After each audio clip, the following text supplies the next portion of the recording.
Halo guys, kembali lagi bersama channel saya Melan Mei. Di video kali ini saya akan menjelaskan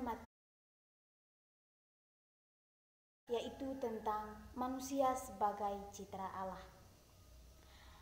Oke baik, sebelum saya menjelaskannya, jangan lupa like, komen, dan subscribe. Oke baik, pertama-tama saya akan menjelaskan aku citra Allah yang unik. Arti dan makna citra.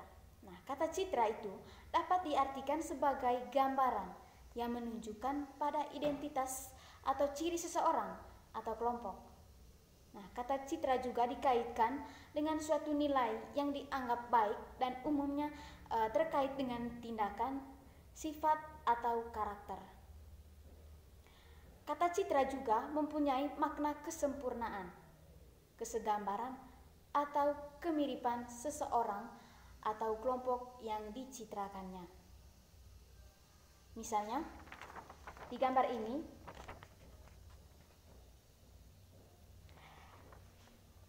gambar ini menunjukkan bahwa seorang anak merupakan citra atau gambaran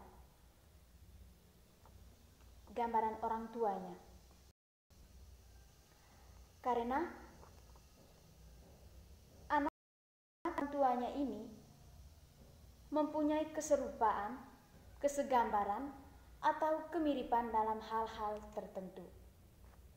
Dengan kata lain, gambaran tentang orang tua dapat dikenali melalui ciri-ciri fisik atau pola tindakan anaknya.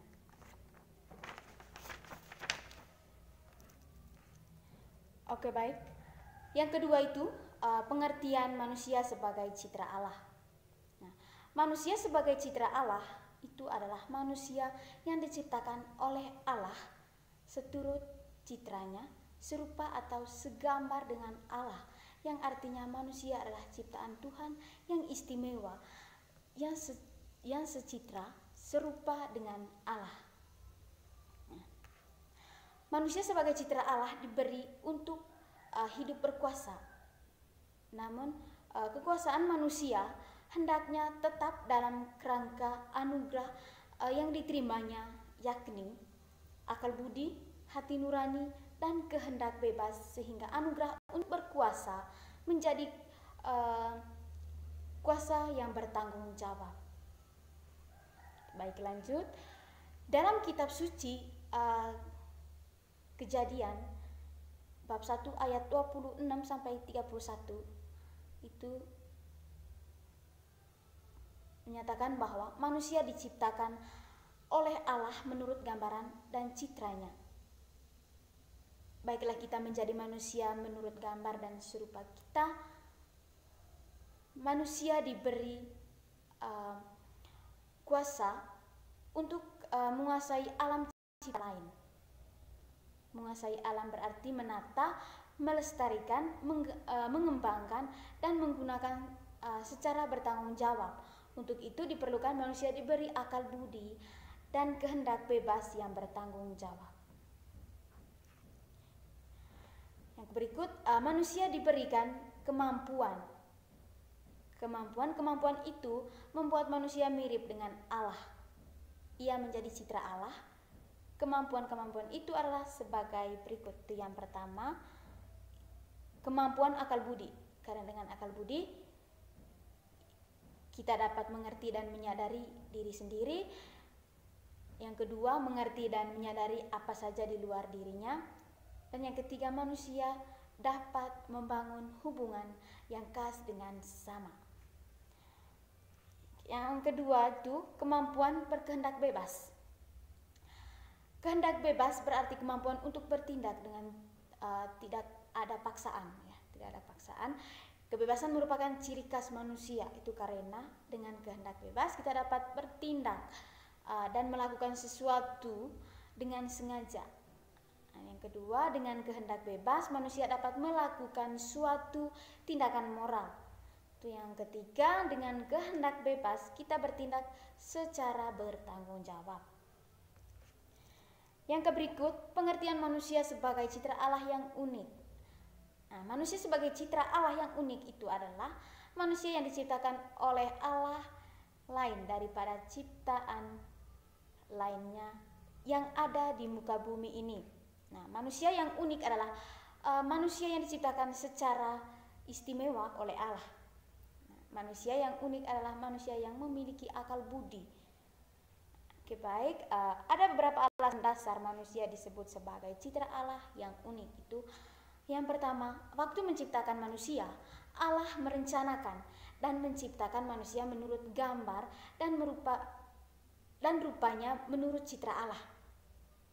Nah, yang kedua, waktu menciptakan manusia, Allah bekerja secara istimewa, membentuk manusia dari debu dan tanah dan menghembuskan nafas kehidupan ke dalam hidungnya. Yang ketiga, segala ciptaan Tuhan lainnya termasuk Taman Firdaus diserahkan kepada manusia dan manusia diberi kuasa untuk menguasainya. Baik, yang berikut ciri-ciri manusia disebut sebagai citra Allah yang unik. Itu yang pertama, adanya perbedaan yang mencolok dari setiap individu. Dan ya, perbedaan-perbedaan yang ada pada setiap manusia merupakan ciri yang membedakan manusia yang satu dengan yang lain. Nah, hal inilah yang membuat manusia itu unik. Ya, hal itulah yang membuat manusia itu unik. Setiap manusia itu unik, tak satu orang pun yang mempunyai kesamaan dengan orang lain. Nah, perbedaan itu lebih jauh dan lebih dalam dari apa yang dapat dilihat, dirasa, dan dikatakan. Pada umumnya, perbedaan ini yang membuat orang iri hati. Nah, perbedaan ini yang membuat orang iri hati. Nah, bertentangan, bermusuhan, dan ingin saling menindakkan. Padahal ini dengan perbedaan itu justru orang dapat saling melengkapi, ya, saling melengkapi. Nah, perbedaan itulah yang menjadi keunikan setiap manusia. Oke, baik. Yang berikut, setiap keunikan yang dimiliki oleh setiap individu memiliki ciri khas masing-masing. Ya. Keunikan setiap orang itu bisa diamati dari hal-hal fisik, psikis, bakat atau kemampuan, serta pengalaman-pengalaman yang dimilikinya. Nah, keunikan diri itu merupakan anugerah yang menjadikan diri seseorang berbeda dan dapat dikenal dan diperlakukan secara khusus pula. Yang berikut, setiap keunikan yang dimiliki oleh individu itu berbeda, tidak ada yang sama. Ya, tidak ada yang sama. Keunikan seperti manusia itu berbeda atau tidak akan sama, atau tidak sama, ya, bukan tidak akan atau tidak sama. Nah, dari perbedaan ini dapat menimbulkan rasa iri terhadap suatu sama lain. Nah, misalnya ada yang rambut keriting, iri hati dengan orang yang rambut air. Nah, untuk mengatasi perbedaan itu diperlukan sikap menerima diri adanya dalam keorganisasian dapat digantikan oleh orang lain.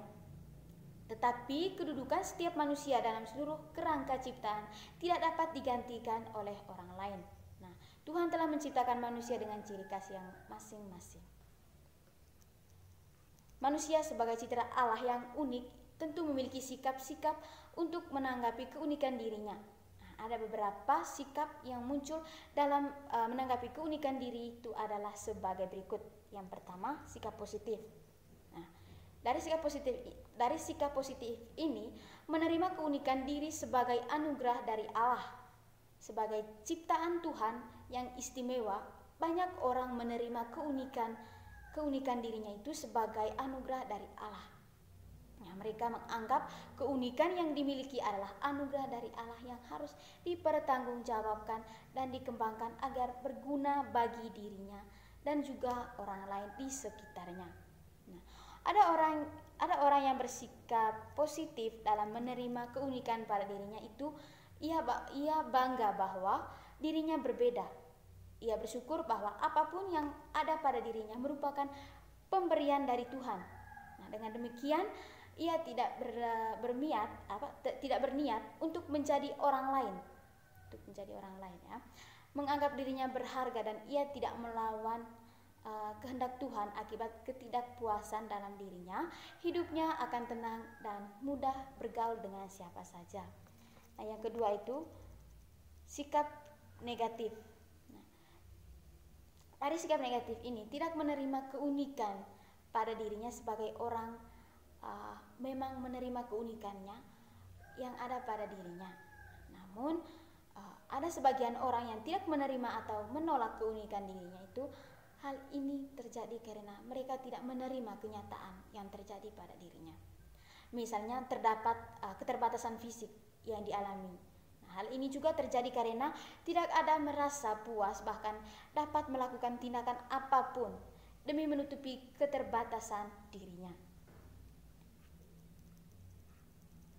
Oke, baik, yang berikut makna manusia sebagai citra Allah yang unik itu menurut Kejadian bab 1 ayat 26 sampai 31 itu yang pertama. Dalam kisah penciptaan Kejadian bab 1 ayat 26 sampai 28 itu dikatakan bahwa manusia diciptakan sebagai citra Allah, artinya serupa dan segambar dengan Allah sendiri. Nah, kata serupa dan segambar sekaligus melukiskan secara tepat bahwa manusia dan Allah itu berbeda. Yang kedua, sejauh terlukis dalam kitab suci, istilah citra Allah itu hanya dikatakan atau dikenakan pada manusia, tidak dikenakan pada ciptaan Tuhan lainnya, hanya manusia yang disebut citra Allah. Nah, karena manusia diciptakan sebagai citra Allah, manusia memiliki martabat sebagai pribadi. Yang kedua, sebagai manusia citra Allah itu manusia sepantasnya memancarkan diri Allah. Maka kalau Allah Maha Rahim itu, manusia pun harus penuh pengampunan. Kalau Allah Maha Baik, maka manusia pun harus bermurah hati. Sebagai citranya, manusia melengkapi dengan akal budi, kebebasan dan hati nurani. Dengan akal budi, kebebasan hati nurani, manusia menjadi makhluk yang luar biasa, mempunyai makhluk yang luar biasa, manusia yang memiliki daya cipta, rasa dan karsa, serta makhluk rohani yang memiliki jiwa dan raga, roh yang terarah pada keabadian. Nah, yang terakhir ini, semua orang, siapapun dia, apapun kedudukannya, ia adalah citra Allah yang perlu dihormati, saling mengasihi, tidak saling menghina dan merendahkan. Oke, baik guys, sekian dulu penjelasan dari saya tentang manusia sebagai citra Allah tadi. Semoga apa yang saya jelaskan ini dapat bermanfaat untuk kita semua.